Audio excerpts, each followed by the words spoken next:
ॐ ईश्वरो गुरुरात्मेति मूर्तिभेदविभागिने व्योमवद्व्याप्तदेहाय दक्षिणामूर्तये नमः।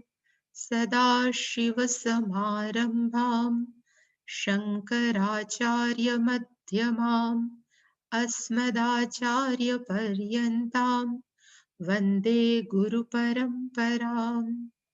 ॐ सहनाववतु सहनौ भुनक्तु सह वीर्यङ्करवावहै तेजस्विनावधीतमस्तु मा विद्विषावहै। ॐ शान्ति शान्ति शान्तिः। ॐ पार्थाय प्रतिबोधितां भगवता नारायणेन स्वयं व्यासेन ग्रथितां पुराणमुनिना मध्ये महाभारतम् अद्वैतामृतवर्षिणीं भगवतीम् अष्टादशाध्यायिनीम् अम्ब त्वामनुसन्दधामि भगवत् गीते भवद्वेषिणीम्। यं ब्रह्मा वरुणेन्द्ररुद्रमरुतस्तुन्वन्ति दिव्यैस्तवैः वेदैः साङ्गपदक्रमोपनिषदैर्गायन्ति यं सामगाः। ध्यानावस्थिततद्गतेन मनसा पश्यन्ति यं योगिनः यस्यान्तन्न विदुः सुरासुरगणा देवाय तस्मै नमः।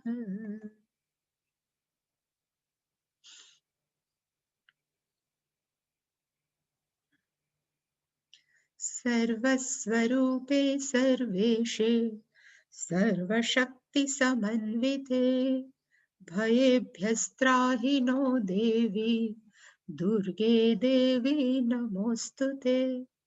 रोगान् शेषान् पहंसि तुष्टा रुष्टा तु कामान् सकलानभीष्टान् त्वामाश्रितान्नान्न विपन्नराणां त्वामाश्रिताः ह्यश्रयतां प्रयान्ति।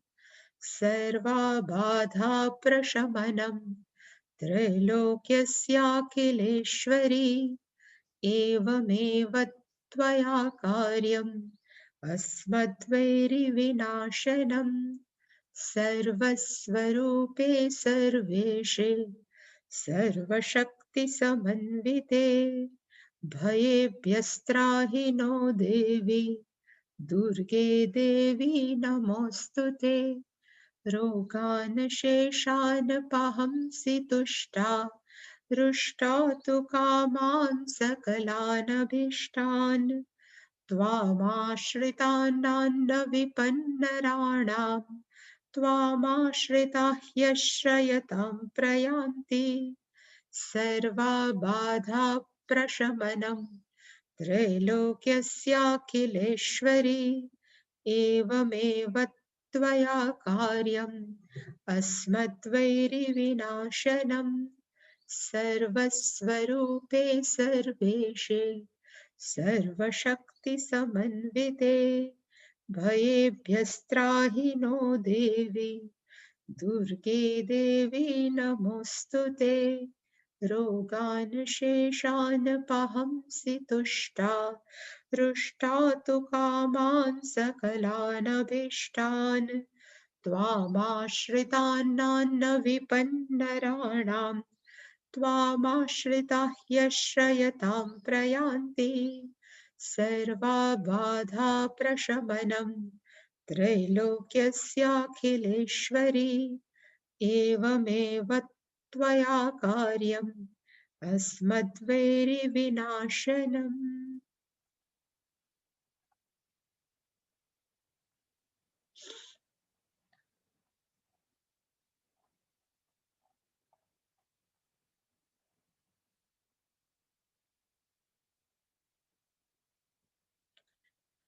आहारस्त्वपि सर्वस्य त्रिविधो भवति प्रियः यज्ञस्तपस्तथा दानं तेषां भेदमिमं शृणु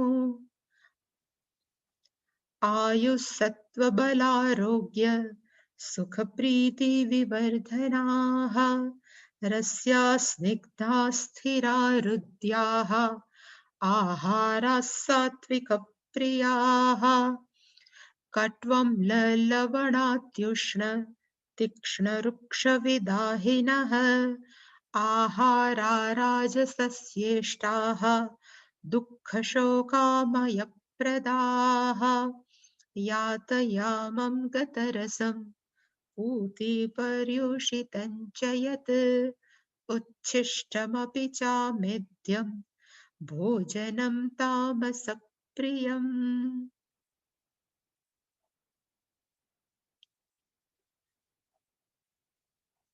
ત્રિવિધમ ભવતિ શ્રદ્ધા. શ્રદ્ધાનું ડિસ્ક્રિપ્શન ભગવાને 1 થી 6 શ્લોકમાં અથવા 2 થી 6 શ્લોકમાં કર્યું અને ત્યારે ભગવાને કીધું કે અહીંયા શ્રદ્ધાનો અર્થ આપણે જે વેદાંતમાં શ્રદ્ધા કહીએ છીએ નહીં, પણ શ્રદ્ધાનો અર્થ આપણા મનની અંદર જે મનોભાવ છે ઈશ્વર પ્રત્યે, એ ભાવ છે કે વિચારધારા છે, કેવા પ્રકારે આપણે વિચારીએ છીએ એને જ કહેવાય શ્રદ્ધા. જેવી વિચારધારા એવા ભગવાનનું સિલેક્શન. જો વિચારધારા સાત્વિક હોય તો ભગવાન કેવા સિલેક્શન હોય, કેવા નક્કી કરે ઈષ્ટ દેવતા, તો કે સાત્વિક, જે આપણે બધા મોટા ભાગે કરીએ છીએ. જો વિચારધારા રાજસિક હોય તો કેવા ભગવાન કે કેવા દેવતાઓ પસંદ કરે, તો કે યક્ષ રક્ષાંસી. અને જો તામસાહા તો ભૂત પ્રેત કે માતૃકા એવા દેવતાને પસંદ કરે. અને આ ટોપિક ઉઠાયો એટલે ભગવાનને એમ થયું કે માત્ર શ્રદ્ધા રાજસિક તામસિક કે સાત્વિક કહેવાની જરૂર નથી. એટલે ભગવાને કીધું આહાર તુ અપી સર્વસ્ય ત્રિવિધો ભવતિ પ્રિય. આહાર તુ અપી, ઇવન, અપી એટલે કે પણ, છતાં પણ, અને તું છે અહીંયા એનો અર્થ થાય છતાં પણ, આહાર ત્રિવિધ પ્રિય ભવતિ. માણસોને 3 પ્રકારનો આહાર છે એ ગમે છે. અને કોને? તો કે સર્વસ્ય, બધા પ્રાણી છે, અને પર્ટિક્યુલરલી કયા? તો કે મનુષ્ય.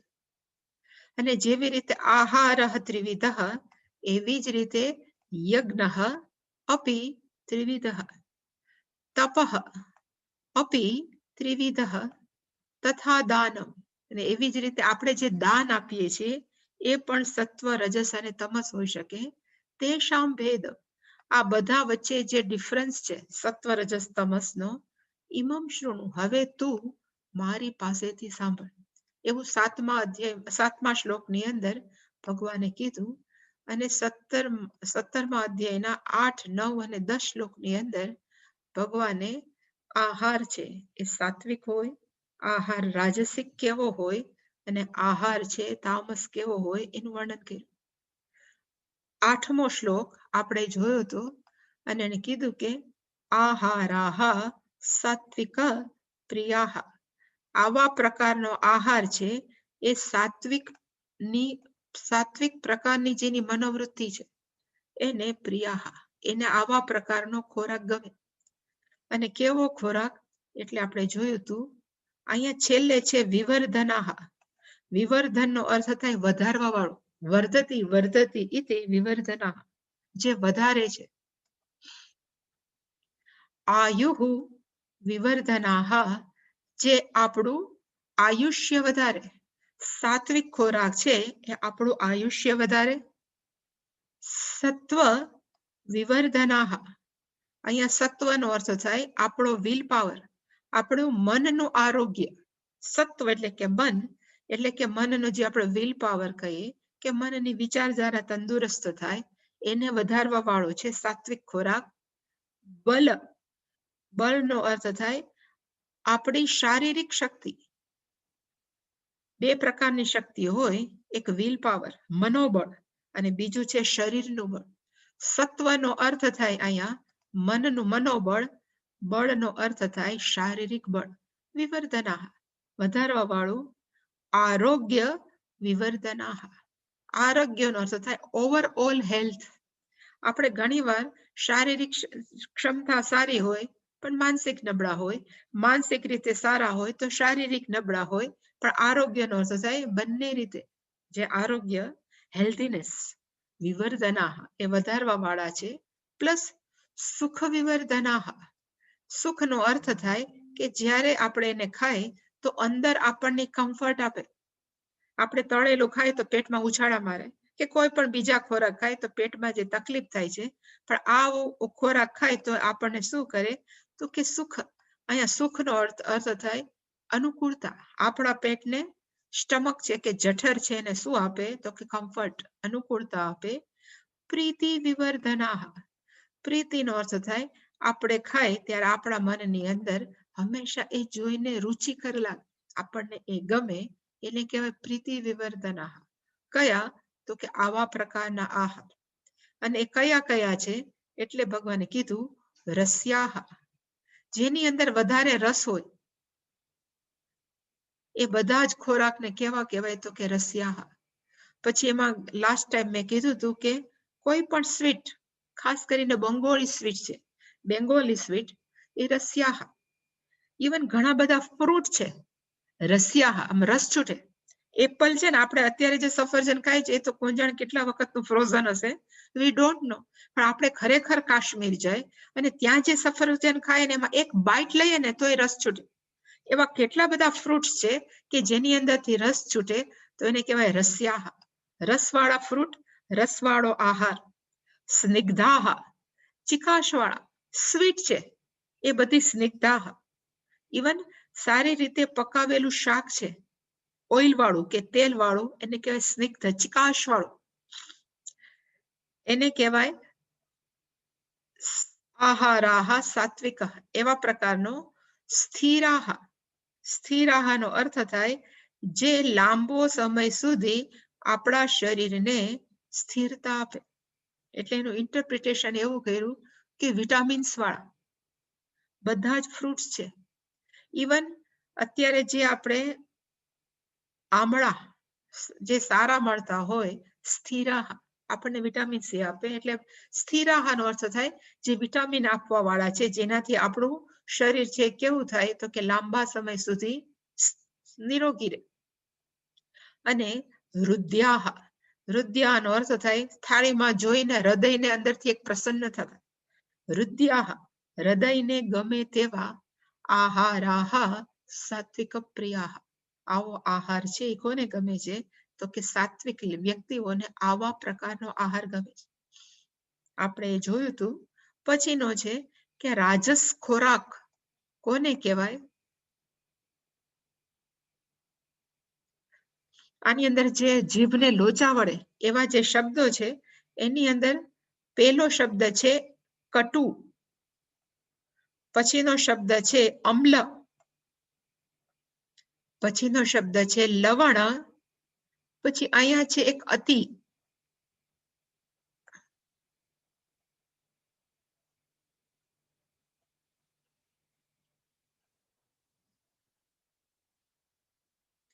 અતિ પછી અહીંયા છે ઉષ્ણ, પછી છે તીક્ષ્ણ, વૃક્ષ અને વિદાહીન. હવે આ અતિ શબ્દ છે એ બધા ભેગો પેલા જે વિવર્ધના હતા એવી રીતે અહીંયા પણ થાય.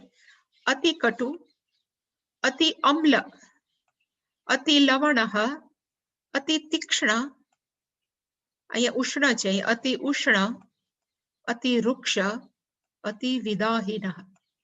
આહારાહ આ પ્રકારના આહાર છે રાજસસ્ય ઇષ્ટાહ. રાજસિક લોકોને આવા ખોરાક છે શું છે તો ઇષ્ટાહ એને ગમે છે. એમાં કટુ, અતિ કટુ, અત્યંત કડવું ખાવા વાળા. અમ્લ નો અર્થ થાય અત્યંત ખાટું, અહીંયા અમ્લ શબ્દ છે, અત્યંત ખાટું ખાવા વાળા. લવણ અત્યંત ખારું, સોલ્ટી ખાવા વાળા. અતિ ઉષ્ણ રોટલી ઉતરે એટલે ગરમ ગરમ જ ખાવી જોઈએ. અતિ ઉષ્ણ કોઈ પણ વસ્તુ છે અત્યંત ગરમ ખાય, ઉષ્ણ. પછી અહીંયા છે અતિ તીક્ષ્ણ, એટલે અહીં કીધું સ્પાઇસી. ઉષ્ણનો અર્થ હોટ કીધો, તો તીક્ષ્ણનો અર્થ કીધો સ્પાઇસી, અત્યંત મસાલાવાળું, જે બધા જાત જાતના મસાલા નાખે એવું. અતિ વૃક્ષ નો અર્થ થાય ડ્રાય, સૂકું. વેફર્સ ને જે બધું છે ને એને કહેવાય વૃક્ષ. ઇવન પાપડ આપણે જે બધા ખાઈ છે, વૃક્ષ, સૂકું. અને છેલ્લું છે વિદાહીન. વિદાહીન નો અર્થ થાય આપણા સ્ટમકને એસિડિટી આપે, બાળવા વાળા. વિદાહીન નો અર્થ થાય બાળવા વાળા. કોને? તો કે આપણા સ્ટમક. એવા આહારાહા રાજસસ્ય ઇષ્ટાહ. આવો ખોરાક છે કોને ગમે છે? તો કે રાજસસ્ય, જેનું મન મેન્ટાલિટી રાજસિક છે, એવાને ઇષ્ટાહ, એને એ લોકોને ગમે છે. અને આવો આહાર આપણને શું આપે છે? એટલે ભગવાને કીધું દુઃખ શોક આમય પ્રદાહ. દુઃખ પ્રદાહ એ આપણને શું આપે છે? તો કે દુઃખ. દુઃખ અને શોક બેયનો અર્થ થાય કઈક એક પ્રકારની દુઃખિત્વ, સેડનેસ. એટલે એનું ડિસ્ટિંગ્યુશન એવું કર્યું. દુઃખનો અર્થ થાય જ્યારે આપણે ખાઈએ ને ત્યારે મન પેટની અંદર આપણને જે કહેવાય ને મોઢાની અંદર તીખું લાગે તો આંખમાંથી પાણી નીકળે, નાકમાંથી પાણી નીકળે. એટલે કે ખાતી વખતે દુઃખ આપે. અને એવો ખોરાક ખાધા જ કરીએ તો આપણા પેટની અંદર અલ્સર થાય કે એસિડિટી થાય. એ આપણને શું આપે? તો કે શોક પ્રદાહ. પ્રદાહનો અર્થ થાય પ્રદદાતી, યચ્છતી, આપે છે. અને જ્યારે ખાતી વખતે તકલીફ હોય અને પછી પરમેનન્ટ આપે તો અહીંયા છેલ્લે લખ્યું છે આમય પ્રદાહ. આમયનો અર્થ થાય રોગ. રાજસિક પ્રકારનો રોગ ખાવાથી શું થાય? તો કે આપણું પેટ બગડે. એક વ્યક્તિને હું જાણું છું કે એને આવી રીતે આ બધું અત્યંત ખાટું તીખું બધું ખાવાનું, મસાલેદારો ખાવાનો બહુ શોખ હતો. પછી એના ઇન્ટેસ્ટાઇનની અંદર, એટલે કે એના આંતરડાની અંદર કાણું પડ્યું. એટલે ડોક્ટરે એવું કીધું કે તમે આવું ખાવાનો ખોરાક બંધ કરો. એટલે એને કીધું કે ખોરાક તો મારાથી નહીં મુકાય. એટલે છતાં એને ચાલુ રાખ્યો. પછી ત્યાંથી એનો એ હાડકું, એલું કહેવાય ને ઇન્ટેસ્ટાઇન, એટલે આંતરડું કાપવું પડ્યું. એની અંદર ટ્યુબ મૂકી અને પછી કાંઈ ન ખાઈ શકે. અને એક વખત એવો કે એમાં જ એનું મૃત્યુ થયું. પણ છતાં આવા જ ખોરાકમાં જેને રસ છે એ બધા વ્યક્તિઓને શું કહેવાય? તો કે રાજસસ્ય ઇષ્ટાહ. આવો ખોરાક કોને ગમે છે? તો કે રાજસિક લોકોને. હવે આપણે છેલ્લામાં આવ્યા હતા. છેલ્લું એટલે કે તામસિક ખોરાક કોને કહેવાય? આમાં લખ્યું છે યાતયામમ ગતરસમ પૂતિ પર્યુષિતં ચ યત ઉચ્છિષ્ટમ અપિ ચ અમેધ્યન ભોજનમ તામસ પ્રિયમ. પહેલું વાક્ય આટલું છે. આવું ભોજન છે એ કોને ગમે છે? તામસ પ્રિયમ. જેનું મેન્ટાલિટી, જેનું મન છે એ તામસિક છે, એને આવું ભોજન ગમે છે. પેલું છે યાતયામમ. યાતયામમ નો અર્થ થાય વિધાઉટ કુક, ખાધા એટલે કહેવાય ને રાંધાયેલા વગરનું. યાતયામમ એવું કહેવામાં આવે છે કે આપણા સ્ટમકને ભગવાને એવું બનાવ્યું છે કે એની અંદર રાંધેલો ખોરાક જ આપણને તંદુરસ્તી આપે. કોઈ પણ રાંધેલો ખોરાક જે સાત્વિકમાં લખ્યો છે, જો એ બરાબર રાંધેલો ન હોય તો એમાં વિટામિન્સ, એના જે પણ બધા ટોક્સિન છે એ આપણને ન મળે. પણ જે યાતયામ જે છે એ રાંધા વગરનું ખાય છે, એને કહેવાય યાતયામ. પછી આપણે એનું ઓલું જોશું ગતરસમ. ગતરસમ થાય ઓવર કુકડ, વધારે પડતું બાળીને ખાઈ જાવ. વધારે પડતું બાળવાથી શું થાય? તો કે બધા જ વિટામિન બળી જાય. બધા જ પ્રકારના જે આપણને પૌષ્ટિક તત્વો હોય એ વધારે પડતું ચોડવવાથી એનાથી શું થાય? તો બધા જતા રહે. એને કહેવાય ગતરસમ. રસનો અર્થ થાય એ બધા પૌષ્ટિક તત્વો ગત, જેના જતા રહ્યા છે, એને કહેવાય ગતરસમ. પછીનો શબ્દ છે પૂતી. પૂતીનો અર્થ થાય અત્યંત દુર્ગંધ આવતી હોય, પૂતી. પર્યુષિતં ચ યત. પર્યુષિતમ નો અર્થ થાય ઓવરનાઇટ ફૂડ. આપણે એમ કહીએ કે મૂકી દો ને ફ્રીજમાં, કાલે ખાશું. એ બધાને કહેવાય પર્યુષિતમ. પહેલાના જમાનામાં ખાસ કરીને બધા પરિવારમાં એવું જ હતું કે અન્ન કોને કહેવાય? તો કે અન્ન છે જે ભગવાનને આપણે ધરી શકીએ અને ધર્યા પછી ખાઈએ. સારું રીતે રાંધેલું અન્ન ભગવાનને ઓફર કરીને જે ખાઈએ એને જ કહેવાય અન્નમ. હવે પર્યુષિતમ આખી રાત પડ્યું અને પાછું એવું હતું કે જે લોકો સ્નાન કરે, સ્નાન કરીને જે બનાવે એ જ ભગવાનને અર્પણ થાય. હવે સ્નાન કરીને આપણે બનાવ્યું સપોઝ એક દિવસ, પછી ખાઈ ગયા અને પછી આપણે ગમે તે આપણે કહેવાય ને કે વોશરૂમમાં ગયા છે, એ પછી જો પાછા ફૂડને અડીએ તો એને કહેવાય કે હવે કેવું થઈ ગયું કે અપવિત્ર. હવે એવું ફૂડ પાછું આપણે ફ્રીજમાં રાખીએ, ફ્રીજમાં રાખે એમ કે કાલે પાછું ભગવાનને ધરાવશું, એવા બધા જ ફૂડ ને ખોરાક ને કેવું કહેવાય? પર્યુષિત. મોટા ભાગના માણસો છે આવું જ ફૂડ ખાય છે. યુએસ ની અંદર કે બહારના જે કહેવાય ને કન્ટ્રીની અંદર આ લોકો આવું જ ખાય. રવિવાર થાય એટલે આખા અઠવાડિયાની દાળ બાફી રાખે, અમુક રોટલી કરી રાખે, પછી રોજનું તો રોજ કહેવાય ને કે ડ્યુટી હોય કે જોબ હોય એટલે દાળ વઘારીને જેટલી કાઢીને ખાઈ લે, એને કહેવાય પર્યુષિતમ. ઉચ્છિષ્ટમ અપી. ઉચ્છિષ્ટ અર્થ થાય થાળીમાં પડતું મૂકેલું, એ માણસો ખાય કે ભલે વાંધો નહીં આપણે બીજાને આપી દઈશું એવું જે ભાવથી. ઉચ્છિષ્ટમ અપી. અને છેલ્લું છે અમેધ્યમ.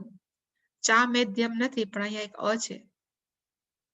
મેધ્યમ નો અર્થ થાય ભગવાનને ધરી શકાય તેવું, મેધ્યમ. અમેધ્યમ નો અર્થ થાય ભગવાનને ન અર્પણ કરી શકાય તેવું, અમેધ્યમ. ઘણા ખોરાક એવા છે, સપોઝ જે સાત્વિક માણસો છે એ ક્યારે પણ ડુંગળી લસણ વાળું છે ભગવાનને ન ધરે, એને કહેવાય મેધ્યમ. ડુંગળી લસણ વાળાને કહેવાય અમેધ્યમ. ભગવાનને એવું અર્પણ ન થાય. પણ જો એને અર્પણ કરે તો એ લોકો કેવા છે? તો કે તામસ પ્રિય. આવો ખોરાક છે એ કોને ગમે છે? તો કે તામસિક લોકોને. એક મિનિટ, મેં આમાં બનાવ્યું છે પછી આપણે એમાં જશું. સાત્વિક આપણે જોયું હતું, રાજસમ.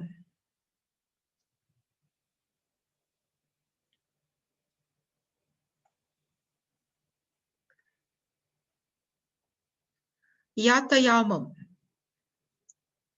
અને આવો ફૂડ ખાવાથી આપણા શરીરમાં શું આવે? આમાં લખ્યું નથી પણ અહીંયા મેં લખ્યું છે કે ડલનેસ. માણસો છે કેવા થઈ જાય? ડલ. એની અંદર શાર્પનેસ હોવી જોઈએ, વિચાર કરવાની, નિર્ણય લેવાની શાર્પનેસ જતી રહે. એટલે કે આવો ખોરાક છે આપણને શું આપે? તો કે ડલનેસ પ્લસ લેઝીનેસ, આળસુ પણ. એ કેટલી વ્યક્તિઓ છે જે નોનવેજ ખાતા હોય અને લગભગ સવારે 11 વાગે એને દિવસ પડે એ ઉઠે. હવે એવા લોકોનું મન છે કે એના વિચારો છે કેવા થઈ જાય? તો કે ડલ. માણસ પોતે જ દેખાવમાં જ એવો લાગે, સ્ફૂર્તિ વાળો ન લાગે, ડલ થઈ જાય, તામસ. અહીંયા લખ્યું છે યાતયામમ નો અર્થ થાય not cooked properly. Cooking in fire is very important. આપણે જે અગ્નિમાં રાંધીએ છીએ એને જ આપણે અન્ન કહીએ, જે મેં કીધું હતું એ. પણ એ જો ન રાંધે તો એને શું કહેવાય? તો કે યાતયામમ. ગતરસમ નો અર્થ થાય ઓવરકુકડ. જે વધારે પડતું રાંધી નાખે અને એની અંદરના જે મિનરલ્સ છે એ બધા બળી જાય, એવો ખોરાક છે એને પણ શું કહેવાય? તો કે તામસમ. પૂતી. પૂતીનો અર્થ થાય દુર્ગંધયુક્ત, ખરાબ સ્મેલ આવતી. સી ફૂડ્સ છે એ બધા હંમેશા કેવા છે? તો કે ગંદા, વાસ આવે. અમે જાપાન ગયા હતા ને તો ત્યાં તો એને કીધું કે આ સી ફૂડ છે, કઈક કાળા કાળા પ્રકારની કહેવાય ને, અંદરથી કઈક આલ્ગી, શેવાળ માંથી કઈક બનાવ્યું હતું. પણ એ ગંધાય, કેવું ગંધાય, આપણાથી મોઢામાં ન જાય. એટલે એવા બધાને ફાઉલ સ્મેલ આવે, એને કહેવાય પૂતી. પર્યુષિતમ નો અર્થ થાય કીપ ઓવરનાઇટ. આખી રાત જે રાખેલું હોય એ ક્યારે પણ ભગવાનને ન ધરે, કારણ કે કેવા હાથે આપણે અડ્યા હોય. એટલે ક્યારે પર્યુષિતમ. છેલ્લું છે ઉચ્છિષ્ટમ, અર્ધું ખાધેલું. ઇવન આપણા તૈત્રીય ઉપનિષદમાં તો એવું છે, અન્નમ ન નિદ્યાદ તદ વ્રતમ. માણસોએ ક્યારે પડતું ન મૂકવું જોઈએ. ઉચ્છિષ્ટમ. અને છેલ્લું છે અમેધ્યમ. મેધ્ય જે મેં કીધું હતું એનો અર્થ થાય કે જે વસ્તુ છે એ ભગવાન અથવા પેલાના જમાનામાં આપણે કોઈ ઈષ્ટદેવની મૂર્તિ નહોતી, પણ એ લોકો માટે યજ્ઞનો અગ્નિ છે એ જ શું હતો તો કે ભગવાન. એટલે અહીંયા ફાયર યજ્ઞ એટલે અગ્નિદેવ. અગ્નિદેવને અમુક પ્રકારનું ફૂડ છે એ ન ધરાય. એટલે કે મેધ્ય એક શબ્દ છે, મેધ્યનો અર્થ થાય offer, which we can be offered. જે ધરી શકાય એને કહેવાય મેધ્ય. જે અન્નકટી એવા છે, એકવાર આપણે શિબિર કરી ત્યારે ત્યાં સ્વામીજીએ મંદિરની અંદર જ કહેવાય ને કે રસોડું ખોલ્યું છે. ત્યાં જ એક નાનું રસોડું, એ રસોડાની અંદર પ્રવેશવું હોય તો અમુક વ્યક્તિ જ પ્રવેશી શકે જે નાયેલા હોય, અને એની અંદર ભાત છે એ જે પણ રાંધે એ બધા જ ફૂડ અને કેવું કહેવાય મેધ્યમ, offered, which can be offered. આપણે જેને ધરી શકીએ તેવું નૈવેદ્ય તરીકે. પણ જે હવે કોક ગમે ત્યાંથી અડીને આવ્યું હોય ને એમ કે લ્યો આજે મારા તરફથી છે, એવા બધા ફૂડ ને કેવું કે અમેધ્યમ. ગમે ત્યાંથી આવ્યું હોય જે ન ધરી શકે અમેધ્ય. એવા કોને ગમે? આપણે જેટલા બહારથી પીઝા, બર્ગર, હોટડોગ જે પણ માણસો બધા ખાય છે ને એ બધા જ તામસ ફૂડ છે. કારણ કે કેટલા વખતથી રોટલા કર્યા હોય પીઝાના, વી ડોન્ટ નો. એ લઈને સીધું માણસો છોકરાઓ જે ખાય એને લીધે છોકરાઓનું અડધું મગજ છે કેવું થઈ જાય તો કે સારું ન રહે.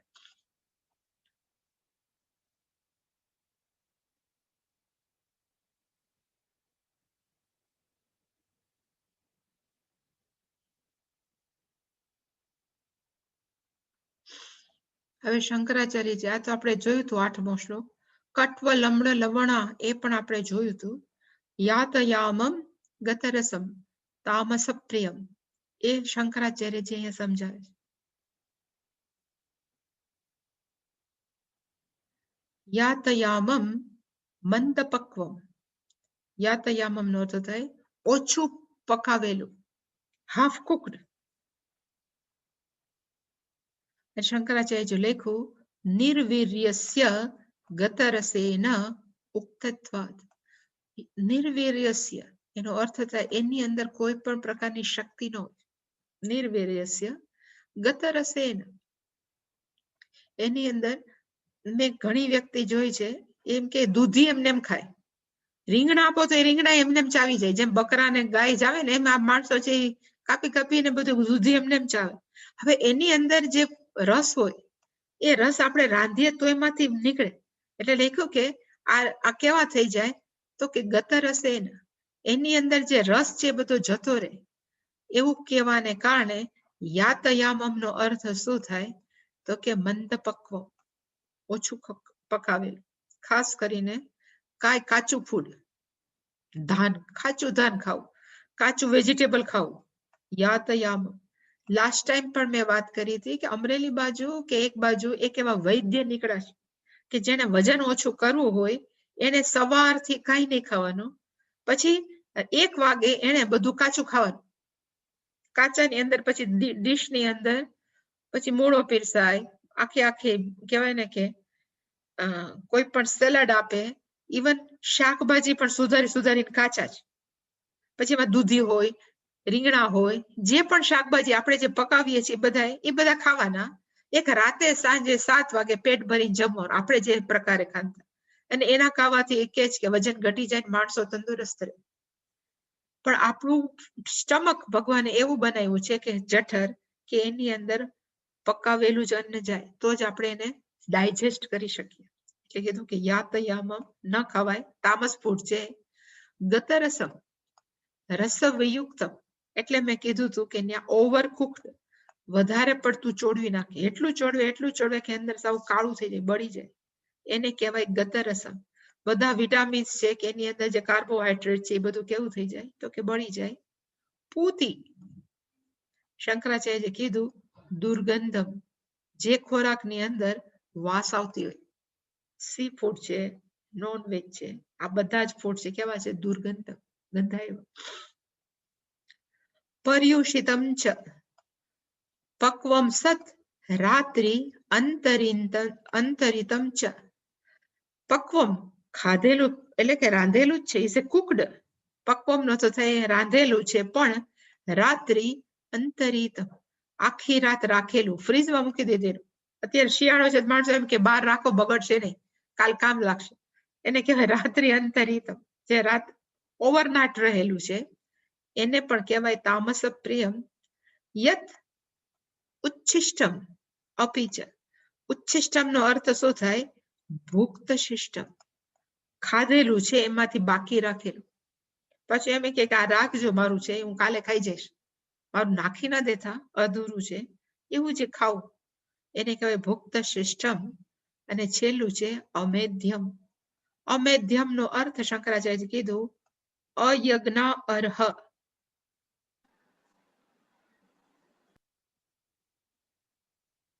અર્હ એક શબ્દ છે, અર્હ નો અર્થ થાય યોગ્ય.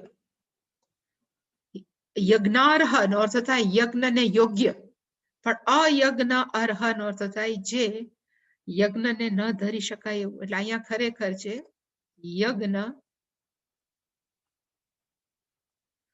જો તમને કદાચ બીજો અધ્યાય યાદ હોય, એમાં સતત નત્વમ શોચિતું અર્હસી, નત્વમ શોચિતું અર્હસી. જે અર્હ છે, અર્હ નો અર્થ થાય યોગ્ય. તું આવું કરવા માટે યોગ્ય નથી, તું આવા કરવા માટે યોગ્ય છે, એવું જે અર્હ છે. અર્હ નો અર્થ થાય યોગ્ય. યજ્ઞ અર્હ એ તો સંધિ થયેલા યજ્ઞાર્હ, એનો અર્થ થાય યજ્ઞના અંદર ધરી શકાય એવું, એને કહેવાય યજ્ઞાર્હ. પણ શંકરાચાર્ય અહીંયા અ લગાડ્યો છે. અયજ્ઞાર્હ નો અર્થ થાય જે યજ્ઞની અંદર ધરી શકાય તેમ નથી. અયજ્ઞાર્હ એવા બધા ફૂડ ને કેવું કહેવાય? તો કે અમેધ્ય.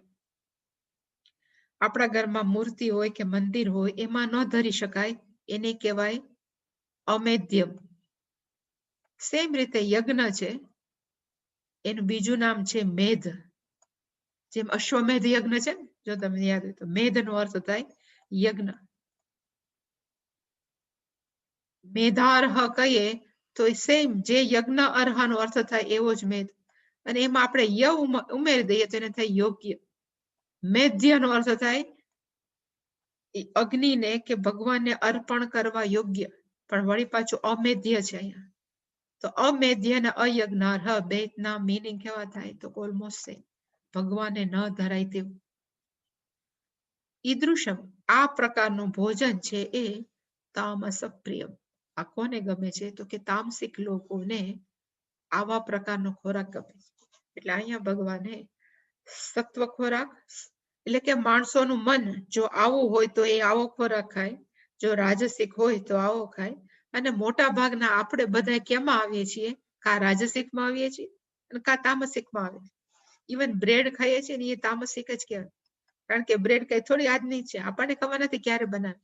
પાણીપુરી ખાય ક્યાંની છે? તો કે ક્યાંય, એટલે કે કોઈ પણ વસ્તુ જે બહારનું કે આપણે ઘરમાં ખાઈએ છીએ, ભેળ બહુ ભાવે. મમરા ને બધું બનાવેલું છે, ક્યાંનું છે? તો કે એક દિવસનું થોડું. એટલે આ બધાને કેવા કહેવાય? તો કા રાજસ ખોરાક કા તામસ ખોરાક. અને આટલું બધું ભગવાને મહત્વ સત્વ મન બનાવવાને શું કામ આપ્યું છે? એનું કારણ એક જ છે, સાત્વિક મનની અંદર જ્ઞાન પ્રગટ છે. રાજસિક મનની અંદર કે તામસિક મનની અંદર આત્મજ્ઞાન છે એનો કહેવાય ને ઉદ્દીપન ન થાય, એનો પ્રકાશ ન થાય, કારણ કે મન છે કેવું થઈ જાય? ડલ થઈ જાય. અથવા મન છે કેવું થઈ જાય? રેસ્ટલેસ. રાજસિક ખાય તો રેસ્ટલેસ થાય, વિક્ષિપ્ત થાય, દોડાદોડી કરે. અને તામસિક ખાય તો કઈ વિચારો જ સારા ના આવે. એ બે માંથી બહાર નીકળવા માટે મનને સત્વ બનાવવું પડે. તો સત્વ કેમ બનાવવું? તો પેલા ખોરાક છે તમે સુધારો, ખોરાકને સાત્વિક બનાવો. પછી એમ કહેશે કે તમારી પૂજાને તમે સાત્વિક બનાવો. તમે જે તપ કરો છો, કેવા વાળું તપ, એ તપને સાત્વિક બનાવો. દાન માણસો ઘણાય કરે, તો એ દાનને સાત્વિક બનાવો. તો પછી ધીમે ધીમે મન કેવું થશે? તો કે સત્વ થશે. અને એકવાર સાત્વિક મન થઈ ગયું તો પછી આત્મજ્ઞાન છે એ કેવું છે? તો કે ઈઝી પડશે. હવે પછીનો 11મો શ્લોક શંકરાચાર્ય કીધું, અથ ઇદાનીમ યજ્ઞઃ ત્રિવિધઃ ઉચ્યતે. અથ એટલે કે નાવ, ઇદાનીમ એટલે કે હવે, યજ્ઞઃ ત્રિવિધઃ પેલાના જમાનાની અંદર યજ્ઞ બહુ થતા, પણ અત્યારના જમાનાની અંદર આપણા બધા માણસો એવા કેપેબલ નથી કે યજ્ઞ કરી શકીએ. એટલે અહીંયા યજ્ઞનો અર્થ પૂજા લખું. આપણે રોજબરોજની જે પૂજા કરીએ છીએ ને એને પણ યજ્ઞ છે. ઇવન ગૃહસ્થો જે પંચ મહાયજ્ઞ કરે છે, જે આપણે કર્મયોગની અંદર જોયું છે, એને પણ અહીંયા યજ્ઞ કહેવાય. ખાલી સ્વાહા સ્વાહા કરવું એ યજ્ઞ નથી. કોઈ પણ આપણે ભગવાન માટે થઈને કરીએ એ બધું જ યજ્ઞ છે. એટલે કીધું કે યજ્ઞ કે પૂજા છે એ અપી ત્રિવિધઃ ઉચ્યતે. એ પણ કેવું છે તો કે 3 પ્રકાર. એટલે કે સાત્વિક પૂજા, રાજસિક પૂજા, તામસિક પૂજા. પેલી પૂજા છે સાત્વિક. ભગવાન કહે છે કે સાત્વિક પૂજા કોને કહેવાય? અફલાકાંક્ષિભિર્યજ્ઞઃ વિધિદ્રષ્ટો ય ઇચ્યતે યષ્ટવ્યમેવેતિ મનઃ સમાધાય સાત્વિકઃ.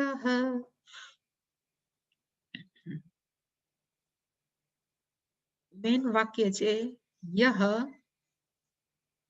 ઇજ્યતે, અને શું તો કે યજ્ઞ. યહ યજ્ઞ ઇજ્યતે, જે માણસો છે યજ્ઞ કરે છે. કેવી રીતે યજ્ઞ કરે છે? એટલે હવે એને કીધું અફલાકાંક્ષિભિઃ, જેને ફળની અંદર રસ નથી. હું આ પૂજા કરું છું તો મને આમાંથી શું મળે?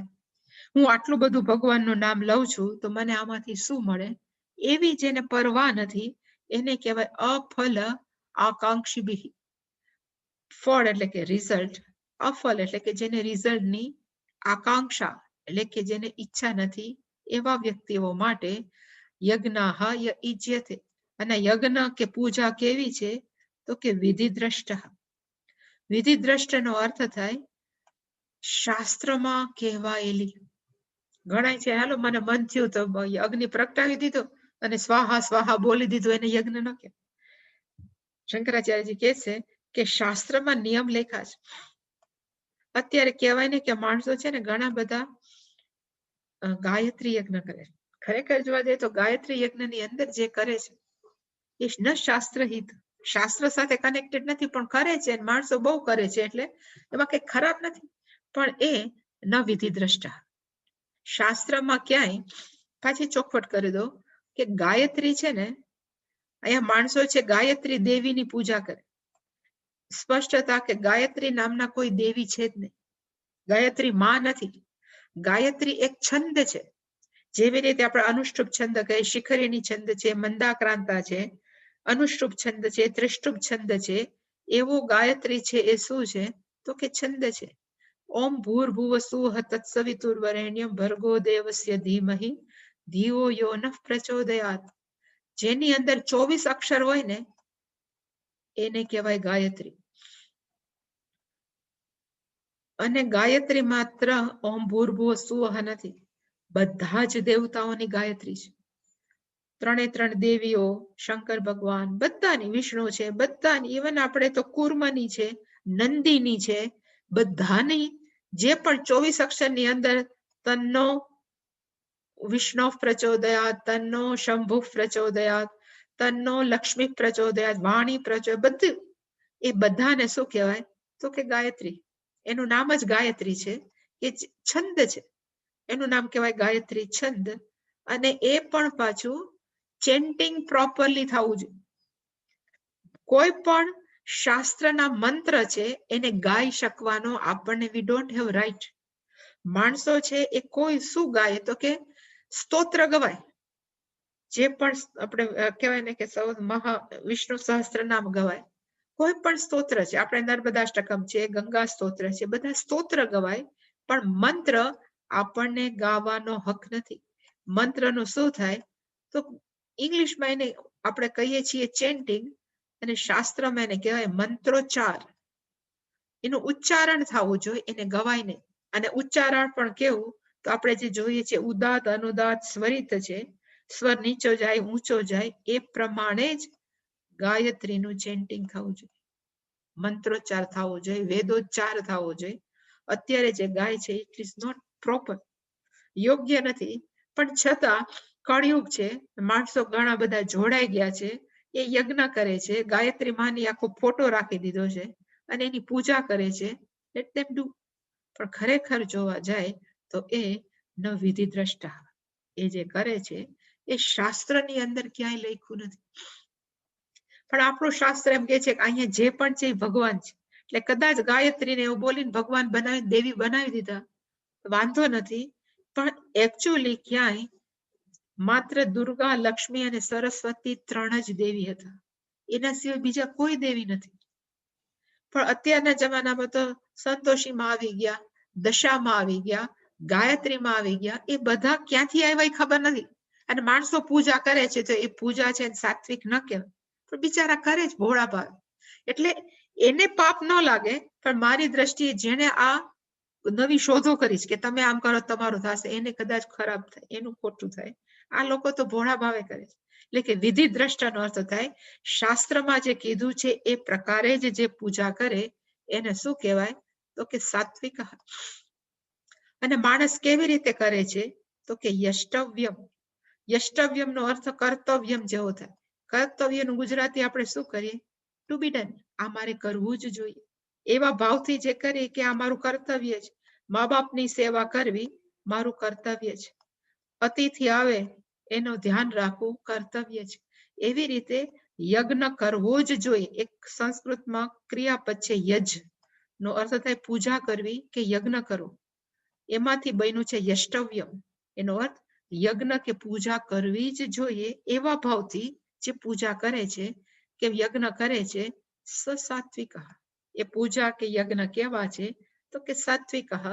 અને છેલ્લે છે મનઃ સમાધાય. મનને સમજાવીને, મનને કહીને કે આ હું કરું છું એ શેના માટે છે? તો કે મારા આંતરિક વિકાસ માટે છે, મારા મનની શાંતિ માટે છે. આ સિવાય મને બીજું એકમાં રસ નથી. એવું મનને સમજાવી અને જે યજ્ઞ કરવામાં આવે છે એવા પ્રકારના યજ્ઞને શું કહેવાય? તો કે સહ સાત્વિક. આવી પૂજા કયો કે યજ્ઞ કયો, એને કેવો કહેવાય? તો કે સાત્વિક.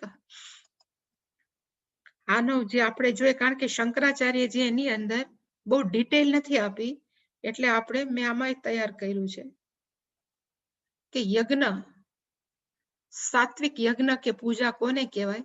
એટલે અહીંયા મેં લખ્યું છે કે સાત્વિક યજ્ઞ અને પૂજાનો અર્થ થાય નિત્ય કર્મ, નૈમિત્તિક કર્મ કે પંચ મહાયજ્ઞ. એને કહેવાય સાત્વિક યજ્ઞ. અત્યારના કળિયુગની ભાષા. કોઈ અગ્નિહોત્ર કરવા માટે સક્ષમ નથી આપણે ત્યાં. તો અહીંયા યજ્ઞનો અર્થ શું થાય? તો કોઈ પણ આવું કર્મ. પંચમહાયજ્ઞ જે આપણે જોયા છે. હવે કેવું હોવું જોઈએ આ પંચમહાયજ્ઞ કે નિત્ય કર્મ કે નૈમિત્તિક? નિત્ય કર્મ શું એ તમને ખબર છે? ગૃહસ્થોએ જે કરવું જ જોઈએ એ બધા કર્મને કેવું કહેવાય? તો નિત્ય. અને ખાસ કરીને ભગવાનની પૂજા, ઘરમાં છે વડીલો છે એની માન સન્માન અને પૂજા, અતિથિ છે, એ બધાને કહેવાય નિત્ય કર્મ. નૈમિત્તિક આપણે જોયું હતું કે કોક નિમિત્ત આવી પડે અને કરવું પડે. બાળકનો જન્મ થયો તો એને ધ્યાનમાં રાખીને કંઈક પૂજા કરે. લગ્ન થયા તો એને ધ્યાનમાં, કોઈનું મૃત્યુ થયું એને ધ્યાનમાં રાખીને જે કરવું પડે એને કહેવાય નૈમિત્તિક. આજે કોક સાથે હું ચર્ચા કરતી હતી, આ બાજુ એ ધર્મ એટલે એ સંપ્રદાયનો પ્રચાર કે પ્રસાર નથી. એને કીધું સદધર્મ. ઉત્તર ગુજરાતની અંદર એક ધર્મ નવો થયો છે, એને કે સતધર્મ. એ સતધર્મની અંદર આપણા જ બધા પૂજાને હોય, પણ એ લોકો હવે એવું કે છે કે મર્યા પછી કોઈ 12મું કે 10મું કરીએ, આપણે કહે ને 11મું કરીએ, 12મું કરીએ, એવું કરવાની જરૂર નથી. આટલા 3 દિવસ ભેગા થઈ અને અમારા પારાયણ કે એને જે સ્તોત્ર આપ્યા હોય પાઠ કરી લ્યો, એટલે તમારા જે ગયા છે ડિપાર્ટેડ સોલ, જે જીવાત્મા છે, એનું સારું થઈ જશે.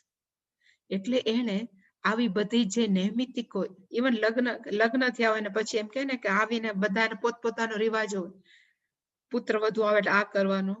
તો આ લોકો એમ કે કરવાની જરૂર નથી. માત્ર અમારા સ્તોત્ર બોલી લ્યો તો તમારા ઘરનું કલ્યાણ, ફલાણું કરી લ્યો. એનો અર્થ કે જે પણ શાસ્ત્રે કીધું છે એ કરવાની ના પાડે. એને કે, અને ઇવન એમ કે પ્રણામી. અને પછી વ્યક્તિ મને વાત કરતી હતી કે એક ગામની અંદર એક આખું ગામ છે, આ ધર્મ પાડે, સત ધર્મ. એમાં કોઈ ભગવાન નહીં, કે ભગવાન નિરાકાર છે, એકે ભગવાનને માનવાનું જ નહીં, સત સત સત બધું છે. હવે એ ગામની અંદર જે આ ધર્મ પાળે છે એમાં એક પણ વ્યક્તિ ઘરથી સુખી નથી, કંઈક ને કંઈક પ્રોબ્લેમ. કારણ કે હવે 10મું 12મું કે ન કરે તો એ બધા જે છે એને કહેવાય ને પછી કંઈક ને કંઈક તકલીફો આપે. એટલે કે આવા બધા નૈમિતિક નો અર્થ થાય કોઈ મરી જાય, કોઈ જન્મ થાય, લગ્ન થાય ત્યારે જે કરવું પડે કહેવાય નૈમિતિક. અને પંચમહાયજ્ઞ જે આપણે કર્મયોગની અંદર જોઈએ છીએ એ બધાને શું કહેવાય તો કે કા યજ્ઞ કહેવાય, કા પૂજા કહેવાય. કેવી રીતે માણસોએ કરવું જોઈએ તો કે વિધિ દૃષ્ટ. શ્લોકમાં છે વિધિ દ્રષ્ટ નો અર્થ થાય શાસ્ત્રમાં જે લખ્યું છે એ પ્રમાણે. વિધિ નો અર્થ થાય શાસ્ત્રની અંદર વિધિ હોય, વિધિ વિધાન આ પ્રમાણે કરવું જોઈએ. અને એમાં કેવું તો કે સવારની પૂજા પ્રેયર છે આવી રીતે કરવી જોઈએ, જપ છે આવી રીતે કરવા જોઈએ. આપણે પૂજામાં જોઈએ પંચોપચાર કરો, ખાલી ભગવાનને સ્નાન કરાવો, થોડાક ફૂલ ચડાવો, ધૂપ દીપ નૈવેદ્ય, પંચોપચાર પતી ગયું. એટલે કે એવા ભાવથી કોક એમ કે રોજ હું મંદિરે જઈને દર્શન કરીશ ચાલીને, તો આવા બધા કહેવાય વિધિ દ્રષ્ટ. શાસ્ત્રમાં આવા વિધાન છે કે માણસો આવી રીતે કરવું જોઈએ અને કરે. પછી યષ્ટવ્યમ. યષ્ટવ્યમ નો અર્થ મેં કીધું હતું કે લાઈક કર્તવ્ય, મારે પૂજા કરવી જ જોઈએ, એ જે મનનો ભાવ એને કહેવાય યષ્ટવ્ય. અને માણસો છે પૂજા છે બે પ્રકારે ભાવથી કરતા હોય. એક, હું આટલી બધી પૂજા કરું છું તો મને ભૌતિક લાભ મળવો જોઈએ, બેંક બેલેન્સ વધવું જોઈએ, કુટુંબમાં બધા સારા રહેવા જોઈએ, એ કે મટીરિયલ બેનિફિટ અહીંયા છે તો મારું કંઈક સારું થવું જોઈએ. અને બીજા કોક છે એમ વિચારતા હોય કે મારી આધ્યાત્મિક પ્રગતિ માટે થઈને હું પૂજા કરું, સ્પિરિચ્યુઅલ ગ્રોથ, આધ્યાત્મિક વિકાસ માટે થઈને કરું છું. અને આવી વ્યક્તિને શું જોઈએ તો કે મારામાં સાધન ચતુષ્ટય સંપત્તિ આવે, મારામાં દેવી ગુણ આવે, અને હું જ્ઞાન યોગ્ય બનું. આત્મજ્ઞાન પ્રાપ્ત કરવા માટે હું મારું પાત્ર તૈયાર કરું, એને કહેવાય જ્ઞાન યોગ્યતા. એવું કરવું જ જોઈએ, એને કહેવાય યષ્ટવ્ય. મનસ સમાધાય નો અર્થ લખ્યો છે અહીંયા કે વિથ હોલ હાર્ટ, પૂરા હૃદયથી કરું. અડધા હૃદય નહીં, હાલો જલ્દી પૂજા પતાવી નાખું પછી આપણે નિરાતે ખાશું, એવું જે હોય ને એને હાફ હાર્ટેડ કહેવાય. હોલ હાર્ટ એટલે સંપૂર્ણ હૃદયથી, સિન્સિયરિટી, સંપૂર્ણ સમર્પિતતાથી કહેવાય, ટોટલ કમિટેડ, કે હું જે કરું છું એમાં 100% ઓનેસ્ટ.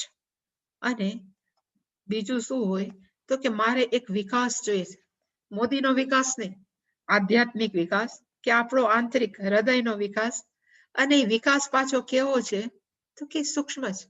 આપણે પ્રોબ્લેમ શું છે આપણા ખરેખર આપણા શાસ્ત્રની અંદર કે શાસ્ત્ર એમ કે તમે આટલું કરો તો તમારો આધ્યાત્મિક વિકાસ થશે, પણ વિકાસ આપણે નરિયા કે જોઈ શકતા નથી. પછી આપણને થોડાક વખત પછી ખબર પડે કે પેલા કરતા હું થોડુંક બદલાયેલો છું કે બદલાયેલું છું. માણસો એમ કે તમે યુ આર ચેન્જ, બદલાઈ ગયા છો, ત્યારે ખબર પડે.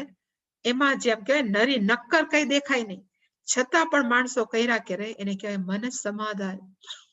અને અફલ આકાંક્ષી બિહી, અને આ બધું કોણ કરે છે? વિધિ દ્રષ્ટ યષ્ટવ્ય અફલાકાંક્ષી બિહી. એનો અર્થ થાય જેને કોઈ પણ પ્રકારના ફળમાં રસ નથી. હું આ યજ્ઞ કરું છું કે પૂજા કરું છું તો મને આ ફળ મળે. તમે વિષ્ણુ સહસ્ત્ર વાંચો તો એની અંદર ફળનું વિધાન લાંબુ છે. એવી રીતે આ ચમકમ છે ને, આપણે જે રુદ્રમ બોલીએ છીએ પછી ચમકમ છે, એમાં ચ છે બધું.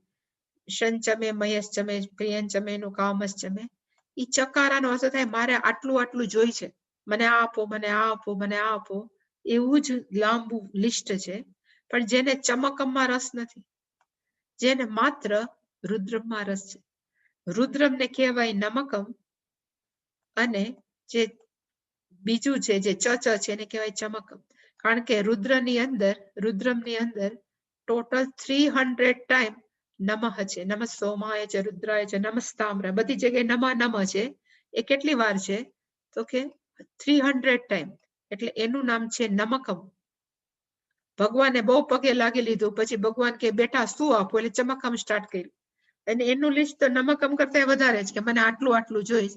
પણ આ લોકો કેવા છે તો અફલાકાંક્ષી ભી, જેને આમાં રસ નથી છતાં પણ રુદ્રમ કરે છે, એને કેવું કહેવાય તો કે સાત્વિક યજ્ઞ અથવા સાત્વિક પૂજા.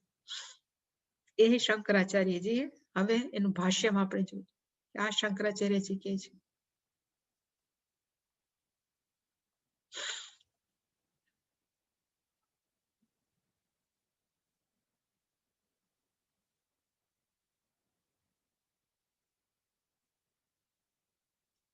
અફલાકાંક્ષી ભી, પેલું છે અહીંયા અફલાકાંક્ષી, જે કારણ કે શંકરાચાર્ય તો જેવા શબ્દો હોય ને શ્લોકમાં એ પ્રકારે જ જશે. અફલાકાંક્ષી ભી યજ્ઞ વિધિ દ્રષ્ટઃ ય ઇચ્છ્યતે યષ્ટવ્યમ એવ ઇતિ મનસમાધાય સ સાત્વિક. એટલે પેલો શબ્દ કયો છે તો અફલાકાંક્ષી ભી.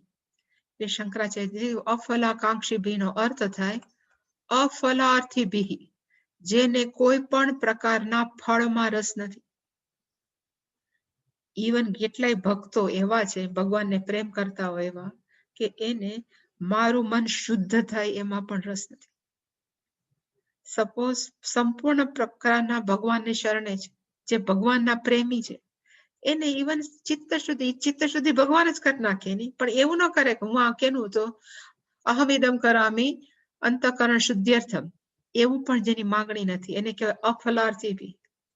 યજ્ઞ વિધિ દ્રષ્ટ, વિધિ દ્રષ્ટ નો અર્થ શંકરાચાર્ય લેખો શાસ્ત્ર ચોદના દૃષ્ટ. દ્રષ્ટ નો અર્થ થાય દેખાયેલું, આપેલું, કેની અંદર તો કે શાસ્ત્ર. અને ચોદના નો અર્થ થાય એની અંદર જે વિધિ લખી હોય. ચોદનમ એને કે ટુ બી ડન, જે ઇન્જંક્શન છે કે આ બધું કરવું જ જોઈએ. સપોઝ એવું છે માતૃદેવો ભવ, પિતૃદેવો ભવ, આચાર્ય દેવો ભવ, અતિથિ દેવો ભવ, તો એને કહેવાય શાસ્ત્ર ચોદના. શાસ્ત્રમાં કીધેલું છે શું તો કે માને ભગવાન તરીકે પૂજો, પિતાને ભગવાન તરીકે, એ જે એને કહેવાય ચોદનમ. સંસ્કૃતમાં એને કહેવાય ચોદન, જે વિધિ છે કહેવાનું. એટલે દ્રષ્ટ, જે દેખાય છે એને કહેવાય વિધિ દ્રષ્ટ. યહ યજ્ઞ ઇજ્યતે, જે આવી પૂજા કરે છે ઇજ્યતે. અને ઇજ્યતે નો અર્થ શંકરાચાર્ય લેખો નિર્વર્ત્યતે. નિર્વર્ત્યતે નો અર્થ થાય એ સંપૂર્ણ રીતે કરે છે. નિર્વર્ત્યતે, જે આવી રીતે કરે છે. અને કેવા ભાવથી કરે છે તો કે યષ્ટવ્યમ, એટલે કે યષ્ટવ્યમ એવ ઇતિ, આ કરવું જ જોઈએ, એવનો અર્થ થાય જ ઇન્ડીડ, કરવું જ જોઈએ. યષ્ટવ્યમ એનો અર્થ શંકરાચાર્ય લેખો યજ્ઞ સ્વરૂપ નિર્વર્તનમ એવ કાર્યમ ઇતિ. યજ્ઞ છે એનું જે પ્રકારે સ્વરૂપનો અર્થ થાય, અગ્નિનો આકાર પણ થાય, પણ યજ્ઞ સ્વરૂપનો અર્થ થાય પૂજા જે રીતે કીધી હોય એ પ્રમાણે કરવું. નિર્વર્તનમ નો અર્થ થાય એ જ પ્રકારે સંપૂર્ણ રીતે કરવું. એવ મારું કાર્ય, એ જ શું છે તો કે મારી અહીંયા જોબ. શું કામ છે, શા માટે છે?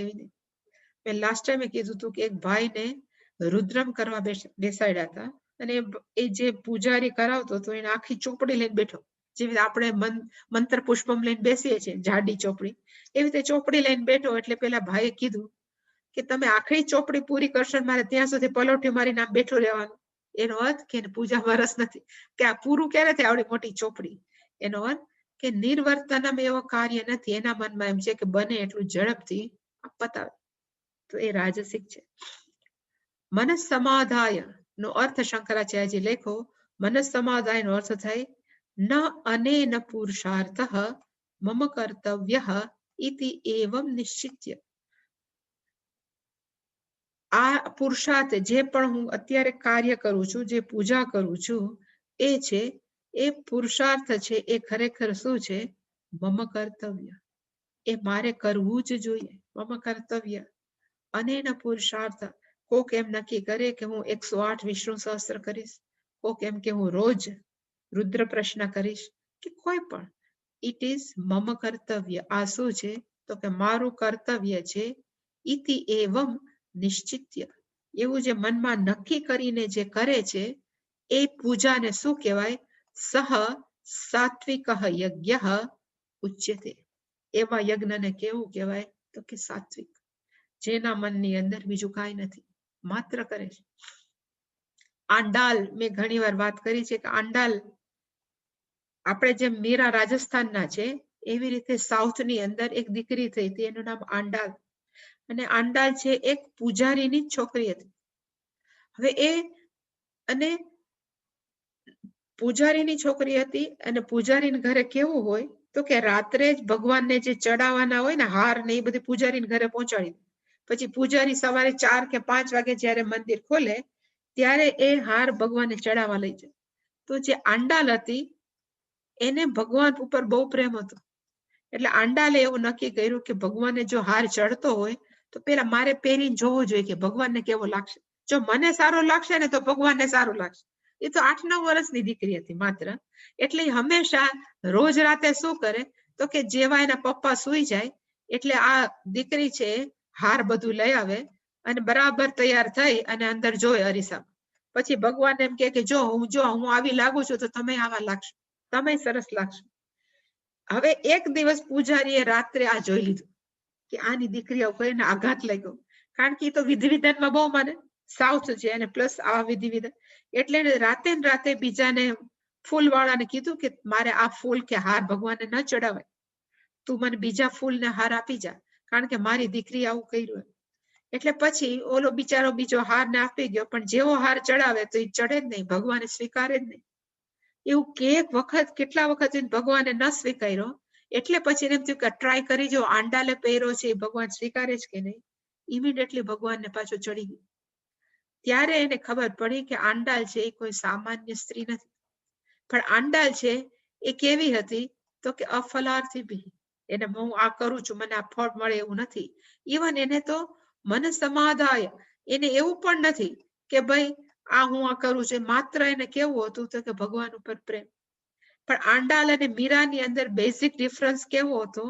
આંડાલ છે એને બધા લોકોએ સ્વીકારી કે આ બહુ ઉત્તમ દેવી સ્ત્રી છે, જ્યારે મીરાનો બધાએ બહુ વિરોધ કર્યો ત્યારે એ જમાનામાં. અને આંડાલને તો પછી ભગવાન એટલે કે મંદિરની અંદર જ એના લગ્ન કર્યા શિવની એટલે વિષ્ણુની મૂર્તિ સાથે. એ પંડિતોએ જ કરાવ્યા કે અત્યંત શ્રેષ્ઠ છે, અને આખું જીવન એને પછી આવી રીતે પૂજામાં વ્યતીત કર્યું. જ્યારે આપણે મીરાબાઈને તો કેટલી ઠોકરો આપી પ્રમાણે.